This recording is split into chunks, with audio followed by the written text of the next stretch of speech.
ഇത് കാണുമ്പോൾ എല്ലാവർക്കും ഒന്ന് വല്ലാണ്ടാവുമല്ലേ? എനിക്കും അങ്ങനെ തന്നെ ആയിട്ടാ. ഞാനിത് കടയിൽ ഇന്ന് ചിക്കൻ വാങ്ങിക്കാൻ പോയപ്പോഴത്തേനും അവിടെ നിന്ന് ഡോഗിന് വേണ്ടിയിട്ട് കുറച്ച് വാങ്ങിയാണ്, എൻ്റെ സ്നോയ്ക്ക് വേണ്ടിയിട്ട്. ഉണ്ണിമോൾ ഇത് കണ്ടിട്ട് ഉണ്ണിമോൾ ഇടയ്ക്കിടയ്ക്ക് വന്ന് നാക്കുന്നുണ്ട് കേട്ടാ. അപ്പോൾ ഞങ്ങൾക്ക് ഇന്ന് ചിക്കനാണ്, ഞായറാഴ്ച ആയതുകൊണ്ട് ചിക്കൻ വാങ്ങിച്ചു. ഞായറാഴ്ച ആയതുകൊണ്ടൊന്നും അല്ല, ചിക്കൻ വാങ്ങിച്ചു. മീൻ കിട്ടിയില്ല, അങ്ങനെ ചിക്കൻ വാങ്ങിച്ചു. അങ്ങനെ എണ്ണ ഒഴിച്ചു, സവാള ഇട്ടു, ഇഞ്ചിയും പച്ചവളവും വെളുത്തുള്ളി എല്ലാം ഇട്ടു, തക്കാളിയൊക്കെ ഇട്ട് നല്ല വഴറ്റിയതിന് ശേഷമാണ് അതിനിടയ്ക്ക് വെച്ച് ഉണ്ണിമോൾ സ്നേഹപ്രകടനമായിട്ട് വന്നേ. അങ്ങനെ മഞ്ഞപ്പൊടി ചിക്കനൊക്കെ ഇട്ട് മഞ്ഞപ്പൊടിയൊക്കെ ഇട്ടിട്ട് ഞാൻ കുക്കറിലാണ് ചിക്കൻ വെക്കുന്നത്. ഒരു വിസിലൊക്കെ ഉള്ളൂ, ഒരു വിസിൽ കേൾക്കുമ്പോഴത്തേനും മതി. മുമ്പൊക്കെ 2 വിസിലൊക്കെ കേൾപ്പിക്കും, അപ്പോഴത്തേനും ചിക്കൻ ഒരുമാതിരി പിരിഞ്ഞൊക്കെ വരുമായിരുന്നു. അങ്ങനെ ഞങ്ങളുടെ കോഴിയുടെ കാല് ഞാൻ നല്ല വൃത്തിയായി ക്ലീൻ ചെയ്തിട്ട് മഞ്ഞപ്പൊടി ഇട്ട് വേവിച്ച് വെച്ചിട്ടുണ്ട്. ഡോഗിനൊക്കെ മഞ്ഞപ്പൊടി ഇട്ട് വേവിച്ച് കൊടുക്കാവും, അല്ലാണ്ട് ഒരുപാട് മസാലയൊന്നും ഇടാൻ പാടില്ല. ബാക്കിയൊന്ന് ചിക്കൻ എടുത്ത് നാളത്തേക്ക് ഫ്രിഡ്ജിലും വെച്ചു.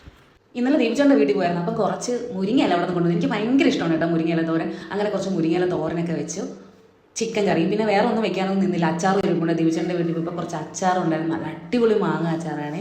അതൊക്കെ വെച്ചിട്ട് നമ്മൾ ഉച്ചക്കലത്തെ ഊണ് റെഡിയായി. ചോറും ചിക്കൻ കറിയും തോരനും ഇച്ചിരി അച്ചാറും കൂടെ. അപ്പോൾ ഇന്നത്തെ വിശേഷം ഇത്രയൊക്കെ തന്നെയാണ് കേട്ടോ. ഒരിടത്തും പോകാനുള്ള പ്ലാനില്ല, കാരണം ഉണ്ണിമോക്ക് എക്സാം നടക്കുകയാണ്, ഒരുപാട് പഠിപ്പിക്കാൻ കിടപ്പുണ്ട്. വീണ്ടും അടുത്ത വീഡിയോയിൽ കാണാം. ബൈ.